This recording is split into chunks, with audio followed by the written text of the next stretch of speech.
안녕하세요, 원아. 지난 시간에 문법 끝냈고, 오늘은 독서 지문 할 차례죠? 독서 지문 첫 번째, 우리 교재 페이지상으로는 2019년에 38쪽입니다. 자, 38쪽을 보면은 지문 다들 보이죠?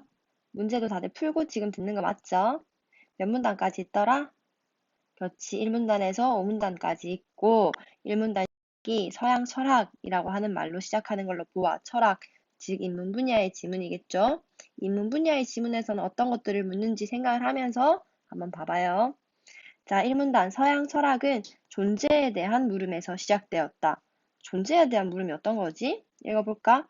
고대 그리스 철학자 파르메니데스는 있는 것은 있고 없는 것은 없다라고 말했다. 무슨 말이지 이게 도대체? 자, 일단 파르메니데스라고 하는 사람이 있는데 이 사람은 있는 것은 있고 없는 것은 없다라고 말했대요. 그 다음 문장 읽어봐요. 그는 어떤 존재가 있다가 없어지고 없다가 있게 되는 일은 불가능하다. 그래서 존재의 생성과 변화, 소멸을 부정했다라고 이야기하지. 그러니까 한마디로 존재가 생겨나고 변화하고 없어지고 하는 이런 과정은 불가능하다라고 본 거예요. 있는 것은 처음부터 있는 것이고 없는 것은 처음부터 없었던 거예요. 그에게 존재는 영원하며 절대적이고 불변성을 가지는 거였다. 그러니까 이 사람에게 존재라고 하는 것은 영원, 불변, 절대적인 거라는 거지. 이에 반해 반대되는 사람이 나오겠네. 헤라클레이토스라고 하는 사람은 존재의 생성과 변화를 긍정한 사람. 그는 존재하는 모든 것이 변화의 과정 중에 있으며 끊임없이 생성과 소멸을 반복한다 라고 생각했다. 존재에 대한 두 철학자의 견해는 플라톤의 이데아론에 영향을 주게 되었고 플라톤은 결국 이거를 가지고 또 새로운 관점 같은 거예요. 존재를 끊임없이 변하는 존재와 영원히 변하지 않는 존재로 나누었대. 그는 우리가 경험하는 현실 세계는 변한다고 생각을 했고 현실 세계에 존재하지 않는 모든 것에 그러니까 존재하는 모든 것의 근원을 이데아라는 것으로 정하고 이데아를 영원하고 불변하는 존재, 즉 그 자체로 완전한 진리로 여겼다는 거죠.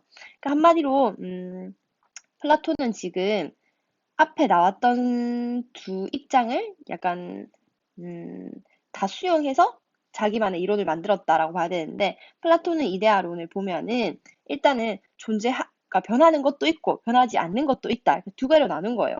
그리고 현실 세계에 존재하는 모든 것의 근원은 이데아라는 것으로 정해놓고 이데아는 변하지 않는 것이라고 봤지만 현실 세계는 이데아를 모방한 것일 뿐이므로 이데아와 달리 불완전하고 또 감각을 통해서만 인식할 수 있다라고 본 거예요. 그에 비해 이데아는 오직 이성에 의해서만 인식할 수 있다는 이성 중심의 사유를 전개했다라는 거지. 자, 그런데 이런 플라톤의 철학적 견해가 또 이후 서양 철학의 주류가 된다는 거예요. 그러니까 우리가 1문단에서만 해도 벌써 세 사람의 입장이 나온 거지. 모든 것은 변하지 않는다라고 본 파르메니데스. 그다음에 원래 존재는 생성하고 소멸하고 반복한다라고 본 헤라클레이토스. 그다음에 이 두 개를 가지고 또 새로운 이데아론이라고 하는 것을 만들어낸 플라톤. 변하는 것도 있고 변하지 않는 것도 있다. 이렇게 나누어져 있다라고 이야기를 한 거죠, 지금. 자, 그리고 이문단 시작이 그러나 플라톤의 견해를 바탕으로 한 이런 말이 나오네. 플라톤의 저런 견해가 어떤 부정적인 영향이 있었나 볼까요? 플라톤의 견해를 바탕으로 한 서양 철학의 주류적 입장은 근대에 이르러 니체에 의해서 강한 비판을 받게 된다. 니체라고 하는 사람이 이걸 되게 비판했다고 하네. 왜일까? 헤라클레이토스의 견해를 받아들인 니체는 그러니까 니체라고 하는 사람은 아까 전에 나왔던 헤라클레이토스랑 의견을 같이 하는 거네. 헤라클레이토스가 어떤 의견이었지? 그렇지. 모든 존재가 생성과 소멸을 반복한다라고 이야기했던 사람. 그래서 이 니체는 영원히 변하지 않는 존재, 즉 절대적이고 영원한 진리는 없다고 주장했다. 또 우리가 살고 있는 현실 세계가 유일한 세계라고 이야기를 하면서 신은 죽었다라고 선언했고 형이상학적 이원론이 말하는 진리. 그러니까 이게 나눠져 있다라고 말한 이원론이 말하는 진리. 신 중심의 초월적 세계, 그 다음에 합리적 이성 세계 모두를 부정했다. 니체는 형이상학적 이원론이 진리를 영원 불변하는 것으로 고정하고 현실 너머의 이상 세계와 초월적 세상을 생명의 근원으로 설정함으로써 되려 인간이 현실의 삶을 부정하도록 만들었다고 보았다. 그러니까 니체는 저런 이원론이 되려 우리가 현실을 잘 살고 열심히 잘 해야 되는데 여기를 좀 부정하고 더 나은 것이 있고 더 바람직하고 더 좋은 곳이 있다는 세계가 있다고 믿게 만들므로써 되려 생명의 근원과 삶의 의미를 인간이 상실하게끔 만들었다라고 보는 거지. 그래서 허무에 직면하게 되었다라고 하는 것이다. 니체의 말도 일리가 있어 보인다. 그죠? 3문단. 니체는 그래서 허무에서 벗어나기 위해서는 생명의 본질을 회복해야 한다라고 봤다. 그러니까 니체가 지금 그 전에 그 여기 보면은 이 플라톤이라고 하는 사람이 이데아론을 이야기함으로써 우리 현실 세계는 그냥 저 이상 세계를 모방한 거고 이데아 달리 불완전하다라고 이야기했기 때문에 되려 그게 인간들에게 허무를 느끼게 해야 했다라고 보니까 이 허물을 벗어나야 된다라고 이야기를 했겠지. 그 전에 게 나쁜 건인데, 그러니까 우리가 이걸 해결하기 위해서 어떤 방법이 있어야 된다는 거야. 어떤 방법이냐 보면은 그는 인간이 자신의 삶을 지탱할 수 있게 하는 것을 힘의 의지라고 보았다는 거야. 이게 번역주다 보니까 힘의 의지가 딱 와닿진 않는다, 그지? 이게 영어로 will to power 였나? 뭐 그랬어요.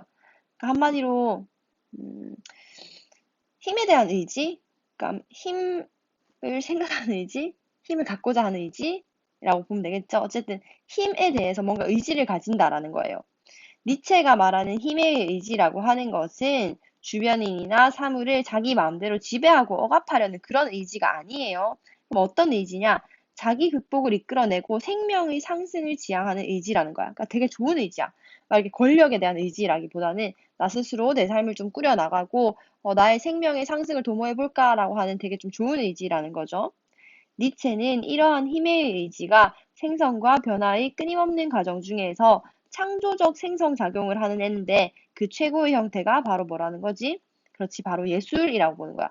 힘의 의지는 좋은 애고 힘의 의지는 계속 생성하고 변화되는데 그 과정 중에서 창조적인 생성작용을 하고 그게 드러난 게 바로 예술이라는 거지. 그러니까 니체는 이 예술을 엄청 긍정적으로 바라봤겠지? 그는 본능에 내재한 감성을 바탕으로 하는 예술적 충동을 중시하였고, 또 예술가의 창작 활동을 인간의 삶의 가치 상승을 도와주는 힘의 의지로 보았어. 예술가가 창작한다라고 하는 것은 인간의 삶의 가치 상승을 도와주는 힘의 의지라는 거야.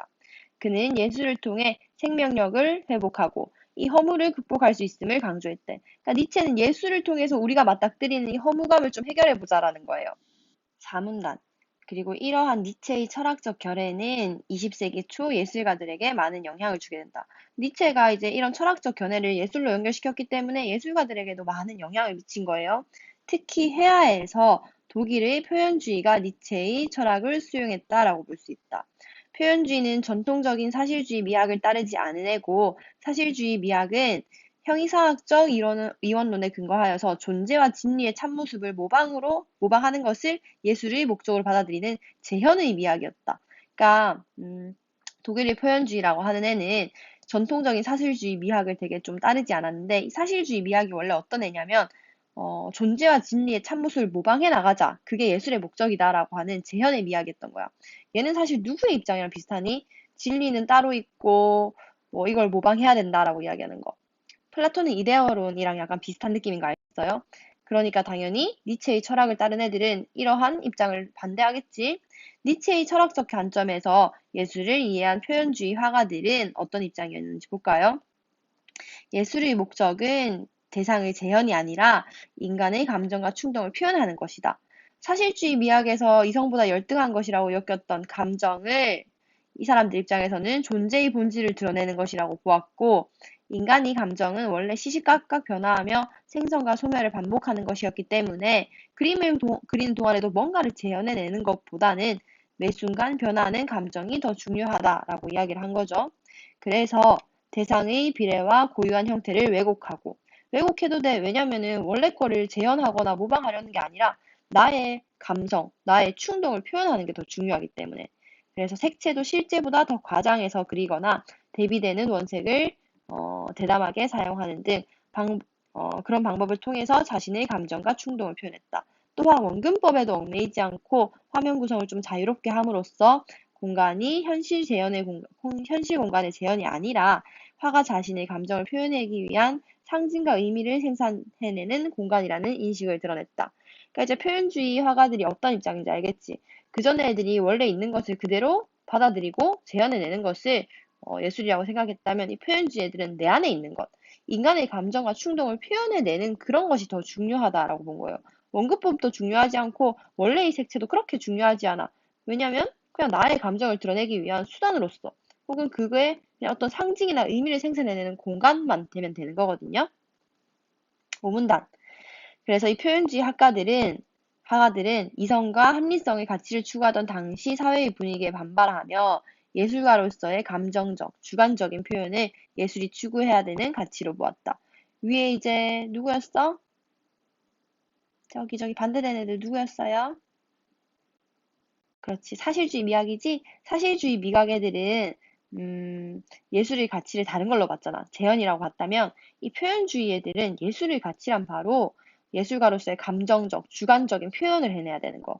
그들은 자유로운 형태와 색채로서 자신들이 가지고 있던 내면의 불안, 공포, 고뇌 등을 예술로서 극복하려고 노력하면서 강한 생명력을 보여줬대요. 이게 키워드겠지? 그러니까 자신들이 가지고 있던 내면을 통해서 강한 생명력을 보여준 거. 결국 화가의 내면을 적극적으로 표현했던 표현주의는 니체의 철학을 근거로 예술에 대한 새로운 해석을 보여줬다고 할 수 있다. 이 표현주의 화가들의 예술적인 의의를 설명하면서 끝을 내네. 그리고 이 표현주의 화가들이 전부 다, 그러니까 거의, 그 표현주의 화가들의 입장이 니체의 철학에서 받아들인 것, 니체의 철학 입장을 가지고 온 것이라고 본다라고 하는 거죠. 자, 어쨌든 간에 우리가 서양 철학의 시작부터 해서 플라톤의 입장, 그 다음에 이 플라톤의 입장을 반박하면서 나온 니체의 입장, 그리고 이 니체의 입장을 받아들인 예술, 누구지? 예술 중에서도 그렇지, 표현주의 화가들의 예술 기법을 살펴봤네요. 혹시 어려운 거 있었나요? 이해 안 되는 사람은 지금 잠깐 멈추고라도 본문을 다시 한번 살펴봐요. 이제 문제 같이 볼까요? 16번 윗글에 대한 설명으로 가장 적절한 것을 골라라. 1번부터 5번까지를 보니까 발전 단계, 정리, 원인 분석, 비교, 과정, 영향을 설명, 아마 전개 방식에 대한 문제인 것 같다. 그죠? 1번부터 차례대로 볼게요. 니체의 철학적 개념을 예술 방식의 발전 단계에 따라 정리하고 있다. 자, 첫 번째 일단 니체의 철학적 개념 나왔어요? 그렇지. 니체가 어떤 철학을 가지고 있었지? 이원론은 틀렸다. 우리는 허무에 벗어나기 위해서 치매의 의지, 어떤 거, 이런 거 이야기했었지? 니체의 철학의 개념이 나온 건 맞아요. 그런데 뒤에 봐봐. 예술 양식의 발전 단계에 따라 정리하지는 않았지. 니체의 철학도 나왔고 예술 양식에 영향을 미쳤다는 말도 나왔지만 이 철학적 개념을 발전 단계에 따라 정리했다라는 말은 틀렸네요. 그럼 2번. 예술에 대한 니체의 견해가 시대에 따라 달리 평가받는 원인을 분석하고 있다. 예술에 대한 니체의 견해가 나온 건 맞아, 그지? 근데 시대에 따라서 다르게 평가받는 원인을 분석하고 있지는 않았지, 시대에 따라 다르게 평가받는 내용도 정확하게 나오지 않았고, 평가받는 원인을 분석하고 있지도 않았어요. 다음 3번. 예술에 대한 니체의 시각과 나왔고, 서양 철학의 주류적 입장의 장단점을 비교하고 있다. 자, 서양 철학의 주류적 입장이 나왔다라고 하는 말은 어때요? 서양 철학의 주류적 입장 뭐라고 나왔었는데? 본문에 나왔어요? 그렇지. 왜 제일 처음에 보면은 서양 철학의 주류적 입장에 대해서 니체가 반박했다라고 하잖아요. 그지? 이 문단 끝에. 자, 다시 같이 볼까요? 이 문단 끝에 보면은 플라톤의 견해를 바탕으로 한 서양 철학의 주류적인 입장은 근대에 이르러 니체에 의해서 비판을 받았다라고 하는 문장이 그대로 나오죠. 자, 그러면은 일단 3번 요까지는 맞고, 그 다음, 봐봐요. 장단점을 비교했다. 여기서 틀린 거지. 주류적 입장까지 나오기는 했지만, 둘의 장단점을 서로 비교하고 있다라는 건 옳지 않네요. 그 다음 4번. 예술에 대한 여러 철학자들의 견해. 예술에 대한 여러 철학자들의 견해가 나왔어? 아니지. 니체가 이제 예술에 대한 이야기를 하긴 했었지. 여기서 이미 틀렸고, 니체에 의해 통합된다라고 하는 것도 틀렸죠. 그다음 5번. 서양 철학의 주류적 입장을 부정하는 니체의 철학. 이건 맞죠? 그다음 예술에 미친 영향. 맞지. 표현주의 예술에 영향을 미쳤다라고 했으니까 답은 당연히 그렇지. 5번이 되겠죠. 17번. 기획에 대한 이해로 가장 적절한 것은 기억이 뭐였어요? 기억 어디 갔지, 얘들아? 그렇지. 1문단 제일 처음에 나오는 서양 철학의 존재에 대한 물음할 때 그 존재가 기억이었어요. 자, 존재에 대한 이해 찾아볼까요? 1번. 헤라클레이토스와 니체는 기획이 변화한다고 생각했다. 자, 헤라클레이토스 어디 있더라? 어딨어요? 그렇지, 1문단. 여기 노란색으로 표시해놨지? 존재의 생성과 변화를 긍정했다. 그다음 니체도 당연히 그렇지, 변화한다, 변하지 않는다고 보는 플라톤의 입장을 반대했었지? 둘 다 당연히 변한다고 생각한 거 맞네, 1번부터 벌써. 그래도 끝까지 보자. 2번. 파르메니데스와 플라톤은 기획이 불완전하다고 여겼다. 자, 파르메니데스 어디 있어요? 그렇지. 1문단 여기 나오지? 얘는 존재가 있다가 없어지는 거 불가능하다. 그리고 존재는 영원하며 절대적이고 불변성을 가진다라고 나왔잖아요. 그러면은 불완전하다라고 보는 입장은 아니지. 플라톤도 이데아에서 그 이상세계는 완전히 완벽하다라고 이야기를 했었잖아요. 그지? 그러면 땡. 3번. 플라톤과 헤라클레이토스는 영원히 변하지 않는 기획이 있다고 보았다. 플라톤과 일단 헤라클레이토스는 완전 정반대의 입장이지. 플라톤은 변하지 않는 게 있다라고 생각은 했지만 헤라클레이토스는 존재는 변한다라고 이야기했기 때문에 X. 4번. 파르메니데스는 헤라클레이토스와 달리 기획의 생성을 긍정했다. 아닌데 파르메니데스는 있는 건 있고 없는 건 없다라고 이야기했고 헤라클레이토스가 생성과 소멸 이런 것들을 긍정했지. 땡. 5번. 플라톤은 니체와 달리 기획의 근원을 감각을 통해 인식할 수 있다라고 보았어요. 자, 이거 다시 플라톤의 이데아론을 좀 봐야 되겠지? 1문단 보면은 플라톤은 이데아론이 시작하고 현실 세계에 존재하는 모든 것의 근원을 이데아라고 상정한다라고 했어요. 그리고 얘의 근원, 여기 봐봐요.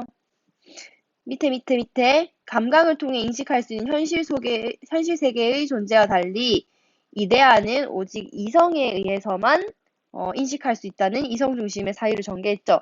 그러니까 존재의 근원이라고 하는 것이 이제 이데아인데 이데아는 이성에 의해서만 인식할 수 있다라고 이야기했기 때문에 땡, 틀렸죠? 그럼 답은 몇 번이지? 그렇지, 옳은 거는 1번 하나밖에 없네요. 답은 1번. 18번. 윗글에 나타난 표현주의 화가들의 생각으로 적절하지 않은 것을 골라라. 표현주의 화가들 어디 나왔지? 그렇지. 4문단에 그냥 전체 내용이 다 나오고 있었지. 이 중에 적절하지 않은 거 금방 찾았을 거예요. 이거는 몇 번이에요? 그렇지. 2번이지. 2번. 요거는 바로 확인할게요. 표현주의 화가들은 존재와 진리의 참모습을 모방하는 것이 중요하다고 여긴 것이 아니라 어떻다고 이야기했어. 4문단 돌아가 봐요. 표현주의 화가들의 입장을 다시 한번 볼까? 자, 그 전까지는 재현의 미학을 중시했지만 표현주의 화가들은 이것에 반발했지 그냥 존재의 본질을 드러내는 것이 감정이기 때문에 언제든지 변할 수 있고 또 생성과 소멸을 반복한다라고도 이야기했고 인간의 감정과 충동을 표현하는 것이 중요하다라고 이야기했어요. 그러니까 순간 변화하는 감정을 그냥 그려냈잖아. 그지? 고유한 형태를 왜곡하기도 하고 실제로 색채 같은 것도 좀 달리 표현하기도 하고 그러니까 참모습을 모방하는 것이 중요하다고 생각했다면 저렇게 시시각각 변하는 감정에 따라 마음대로 그리지 않았겠지? 땡땡땡. 나머지는 전부 다 4문단 안에서 확인해 봐요. 그 다음 19번. 윗글에 나타난 니체의 사상과 연결지어 보기의 작품을 감상한 내용으로 적절한 걸 골라라. 자, 보기 볼까요? 일단 독일 표현주의 화가라고 하네. 그러면 니체의 사상을 바로 받아들인 경향이라고 봐도 되겠지? 자, 해바라기와 여인의 얼굴은 화가의 내면이 잘 표현됐다는 평가를 받는데 자, 이 그림이 해바라기를 되게 사실적으로 그려냈다. 여인이 아름답다. 이런 게 아니라 화가의 내면이 잘 표현됐다는 평가를 받는다는 거예요. 해바라기는 노란색, 꽃병은 녹색, 배경은 주황색, 원색으로 그려져 있고 해바라기 앞의 여인은 슬프고 우울해 보이는데 해바라기의 윤곽은 빨갛고 두터운 선으로 그려져 해바라기의 노란색과 대비를 이룬다. 그리고 여인보다 뒤에 있는 해바라기 꽃병이 더 크게 그려진 화면 구성. 한마디로 원근법을 무시하고 이제 느낌대로 그린 거라고 할 수 있겠지? 자, 적절한 거 한번 골라볼게요. 1번. 여인을 슬프고 우울하게 그린 것을 보니 인간은 결코 허물을 극복할 수 없다는 니체의 철학. 틀렸지? 니체는 힘의 의지를 통해서 허물을 극복하게 나가는 것을 옳다라고 봤기 때문에 극복할 수 없다라고 말한 적 없어요. 땡. 2번. 해바라기를 강조한 화면 구성을 보니 그렇지? 현실 너머의 이상세계를 생명의 근원이라고 여긴 니체 의견에 아니죠. 현실 세계, 이상 세계 나누어 놓은 건 누구였어? 플라톤이야, 플라톤. 니체는 이렇게 하면 사람들이 허무감을 느낀다고 안 된다고 했잖아요. 자, 그 다음에 3번.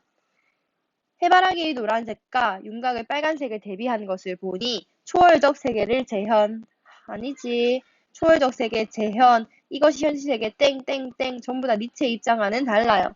4번 해바라기 꽃병 배경들은 화려한 원색으로 그린 것을 보니 감성을 바탕으로 한 예술적 충동을 중요하게 여겼던 니체. 그렇지. 그 다음에 이거에 영향을 받은 것으로 볼 수 있겠군.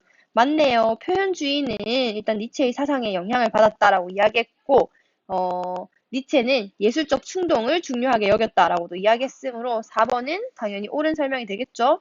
그 다음 5번 해바라기 꽃병과 여인을 원근법에 어긋나게 그린 것을 보니 어긋났어. 인간은 자기 주변의 사물을 지배해야 되는 의지, 이거 아니라고 했지. 아까 힘의 의지 이야기할 때 주변을 통제하겠다, 주변을 뭐 어떻게 하겠다, 그런 권력 같은 건 다르다고 이야기했어요. 그러니까 본인의 삶을 잘 꾸려가겠다는 힘의 의지였기 때문에 얘는 설명이 옳지 않다라고 볼 수 있겠네요. 그러면 맞는 것은 그렇지 4번 하나밖에 없네. 그죠? 그 다음 20번. A에서 E의 사전적 의미로 적절하지 않은 것은 자 1번부터 A 찾아봐요. 다들 본문에서 어디 있지? 여기 1문단에 이데아로 상정하겠다라고 하는 말 보이지? 자, 상정한다. 그럼 A를 넣어서 읽어봐요. 이데아로 가정하여서 단정하겠다. 어때요? 그렇지. 이데아는 실제로 뭐 진짜 우리 눈으로 확인하거나 물리적인 게 아니기 때문에 일단 있다라고 생각하여서 가정하겠다라고 했을 때 적절하지? 자, 그러면 1번 맞는 것 같고 2번 B 어딨지? 그렇지. 여기 이 문단 끝에 직면이라고 하는 거 보이죠? 직면. 어떠한 일이나 사물을 직접 당하거나 접하는 것이다. 아, 인간은 허무에 그렇지 직접 당하거나 접하게 되었다. 적절하지? 만약에 삶의 의미를 상실하면은 허무를 만나게 되는 거니까. 그 다음 C 어딨지? 그렇지 바로 밑에 있네. 회복한다라고 하는 거. 생명의 본질을 회복한다. 온전하게 보호하여서 유지한다. C 3번 설명. 맞아요? 아니지 얘들아. 생명의 본질을 지금 허무에서 벗어나기 위해서 다시 가지고 와야 되는 거기 때문에 온전하게 보호하여서 유지하여야 된다라고 하는 설명과는 차이가 있지. 그 3번 C를 보면은 여기 온전하여 보호하여 유지한다라고 하는 것은 원래 여러분 알려나 보전의 사전적 의미예요. 뭐를 보전한다라고 할 때 유지하여 보호하여 유지하는 거거든. 일단 3번은 땡. 자, D랑 E도 볼게요. D 어딨지? 그렇지. 수용한다라고 하는 거. 자, 어떤 상황을 받아들인다. 맞지? 받아들이는 거. 그다음 이 당시 사회적 분위기에 반발하겠다. 이 5번 설명을 보면 어떤 상태나 행동에 대하여 거스르고 반항한다라는 뜻이야. 그러니까 그 전의 입장과는 다르게 반항한다라고 하는 게 맞기 때문에 이도 적절하겠네 바꿔 써도. 그래서 답은 틀린 거 3번밖에 없죠? 이렇게 문제 다 풀었고 오늘 올려야 되는 과제는 또 활동지 열어야 되겠지 우리. 활동지 30쪽입니다. 30쪽 펼치면 오늘 배운 거 있죠? 번호 지금 쓸 테니까 따라와 봐요. 1번, 그 다음에 2번, 3번, 4번. 4번은 저걸 다 적어요, 한 줄로. 그 다음에 5번, 6번, 7번, 온지, x인지. 그 다음에 8번, 9번, 10번, 11번, 12번, 13번, 14번, 15번, 16, 그다음에 17. 주제도 꼭 본인 말로 적어보라고 이야기했지? 자, 17번 요까지. 자, 번호 확인하고 요거에 맞게 답 올려주세요.